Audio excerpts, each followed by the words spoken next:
नमस्कार, मी लतिका महाराष्ट्र रेसिपीमध्ये मी तुमचं स्वागत करत आहे।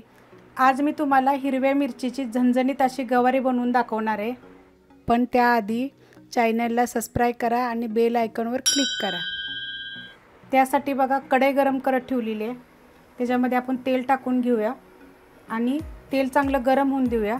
तेल गरम झालेले आहे, त्याच्यामध्ये जिरे, मोहरी, कढीपत्ता आणि एक मोठा आकाराचा कांदा बघा उभा कापून घेतलेला आहे। तर हा कांदा ना चांगला आपण भाजून घेऊया।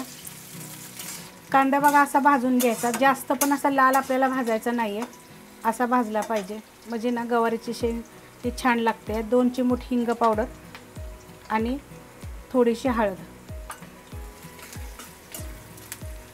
आता ह्याच्यामध्ये बघा 1 गड्डी लसूण आहे, असा मी टेचून घेतलेला आहे। देशी लसूण आहे हा बारीक। 1 मिनिटभर आपण ह्याला परतूया आणि ह्याच्यामध्ये एक मोठे आकाराचं टमाटे बघा बारीक कापून घेतलेलं आहे। ह्याच्यात थोडंसं मीठ टाकूया म्हणजे आपले टमाटे सॉफ्ट होईल। तर हे मी मोठं मीठ टाकलेलं आहे। 1 मिनिटभर आपण परतून घेऊया म्हणजे टमाटे आपलं सॉफ्ट होईल। टमाटे बघा सॉफ्ट चांगलं झालेलं आहे आणि आपण फास्ट गॅसवर केलेलं आहे। तर बारीक गॅस करते आणि ह्या 6 ते 7 मिरच्या आहेत बघा भाजून कुटलेले आहेत। ह्याच्यामध्ये बाकी काहीच टाकलेलं नाहीये, नुसत्या मिरच्या जरा हलक्याशा भाजल्यात साधारण आणि कुटून घेतलेले आहेत। ह्याच्यामध्ये 1 मुठभर शेंगदाणे बघा असे बारीक कुटलेले आहेत, भाजून बारीक कुटून घेतलेले आहेत।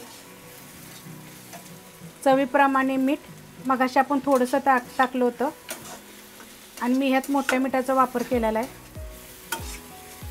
हलकंसं परतायचं। आता ह्याच्यामध्ये बघा 300 ग्रॅम गवारी आहे, स्वच्छ धुवून हाताने खुडलेली आहे, कापून घेतलेली नाही आहे।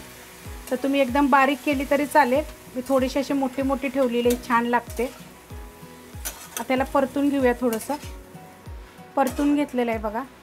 तर आता हे बारीक गॅसवर आपण केलं होतं हे सगळं, पहिला फास्ट गॅसवर केल्यानंतर गवारी इथे स्लो गॅस केला होता। आता मीडियम गॅस करते आणि ह्याच्यामध्ये थोडासा पाण्याचा शितोडा द्यायचा, जास्त नाही, असा जरी दिला तरी शिजतं।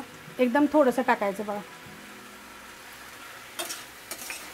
आणि मीडियम गॅसवर आपण गवारी शिजून देऊया। आता ह्याच्यावर आपण झाकण ठेवूया। आपण गवारी झाकून ठेवली होती बघा, थोडा पाण्याचा शितोडा मारला होता बघा। एक वेळ मी हलवलं होतं तर एक 10 ते 15 मिनटं लागतात बघा। एकदम स्लो गॅसवर केलेली आहे। तर बघा आपली गवारी एकदम छान अशी शिजलेली आहे आणि झालेली आहे। गवारी चवीला एकदम छान अशी लागते। जर तुम्हाला ही हिरव्या मिरचीची गवारीची रेसिपी जर आवडली असेल तर लाईक करा, सबस्क्राईब करा, कमेंट करा आणि शेअर बी करा।